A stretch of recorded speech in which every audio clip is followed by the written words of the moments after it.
First question.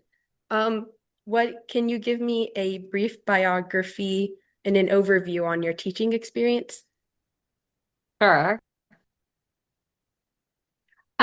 So I stumbled upon teaching when I was on Guam. When I was 30, I taught social studies like for middle schooler, just because there wasn't that many jobs on the island. I liked it, but there wasn't a lot of resources for new teachers, so I quit. And then just coming back to the US and trying to raise a family and needing a family life balance. I also did some teaching at Klein, but again, more on a temporary part-time basis. I really wanted to go back to school because I've always been really curious about learning and having that curiosity to learn new things. So while I was staying home mom, I was taking just one class per semester. So when I got my master's degree in 2016, I was offered to adjunct at Sam Houston, just one class for that first semester, but I did a really good job. So I was asked back to teach 5 classes, which is full time as an adjunct. So I like that.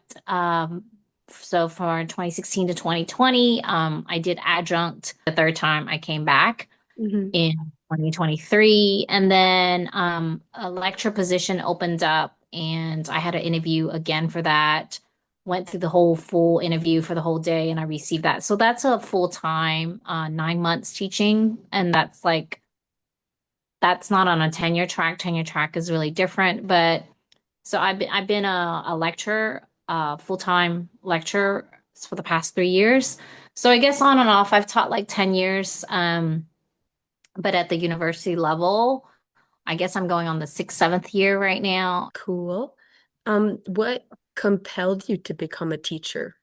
Maybe you touched on it a little bit, but Yeah, I mean, I like to help people. I've always been a helper. Um, I'm good at I'm good at it. Um, I think I'm just good at it in the sense like I can be very engaging. Because I do public speaking too, but even Mhm. with my public speaking, I'm actually really teaching. So I'm more of a teacher than I am a public speaker.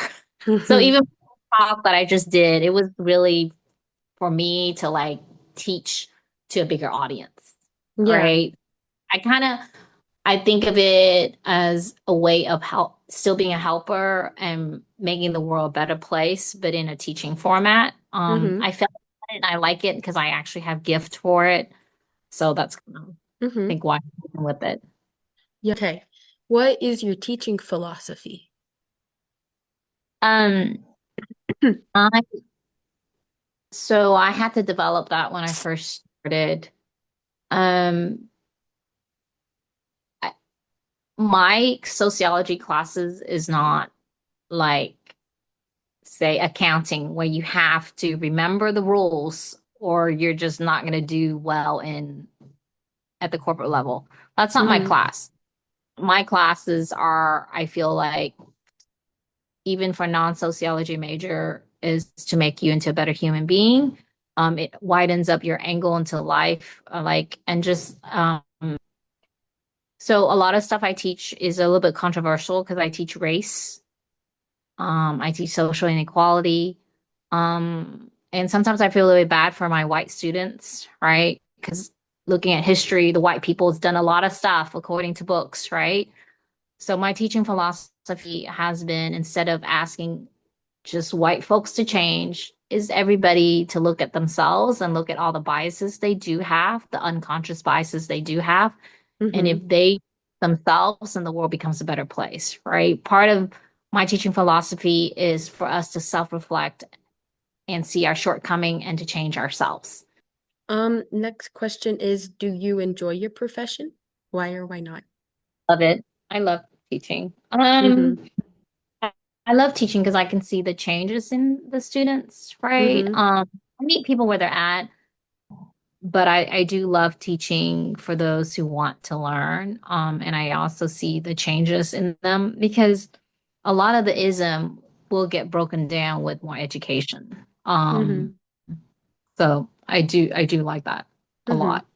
I feel like I'm contributing to the world because I am helping the students to make those change. I'm not out there protesting, but the change can only happen with education. What is the best advice you can give me on how to be the best teacher I can be? I think the best one, I think you already have a lot of that, is that creative thinking. Think out the box, right? Just really think out the box. And when you surround yourself with different kind of teachers, you get Mm-hmm. the best and then you tweak it. So Mm-hmm. yeah, surround yourself with really exemplary, out of the box kind of teachers. I've always been really creative with just games. I can make a game out of anything. Like if I just go to a lake, I'll just like, because I'm in scouts, I can make a game out of anything, trash, you name it, I can. So I Yeah. guess I did not know that I'm utilizing that same creativity in my classroom, right? I can literally, but sometimes it's hard. Sometimes I can like have an idea and I just go to AI to kind of tweak it. And sometimes it's, so my best advice for you is you already have a lot of those creativity inside you for Mm-hmm. play. Same thing with children, right? So instead of saying, going up there and say, okay, this is and lecture them. I want them to come and find out on their own. And so they come to their own conclusion what is good versus me telling them. So Mm-hmm. it's kind of using that they learn from the unstructured play and unstructured research to and then instead of me telling them and now I have to convince them, right? So that's kind of how I'm using in the classroom is having unstructured learning um, and using AI um, to come up with their own conclusion versus me just telling them what it is. Because Yeah. I have students who are from both sides of the party spectrum, and I have to respect them. I simply propose in my classroom. I don't impose on these thoughts. And they come to realize like some things cost a lot of money to start, but it might be Mm-hmm. worth it. That's fine, right? But that's kind of how I roll in the classroom is um and just God has gifted me with some of that stuff. Like, and these are stuff you can't AI. Like if I'm talking about something like education and social inequality or gender gender gap, I was just like, okay, women, female teachers, we it's the one occupation who is highly occupied by females. So that means does the board reflect that? The board of education for each school district. So I have them Mm-hmm. go, okay, and just impromptu, like in the classroom, where are you just research your board that you're from different school district, and they're all from different school districts. So they'll look and see how many boards and how many of them are women and how many of them are whites, right? Mm-hmm. So and so they discover and I don't know where it's going and then they find out the pattern right away. Oh, it's predominantly white. This doesn't make sense, right? So I did not know where this lesson was going to go because I don't know their board members, but looking at 20 different boards they start to look at patterns, right? And those are Mm-hmm. all like unstructured learning. So I do a Yeah. lot of structure learning where they're looking for patterns. I don't necessarily, and sometimes I'm wrong on what I think is the hypothesis.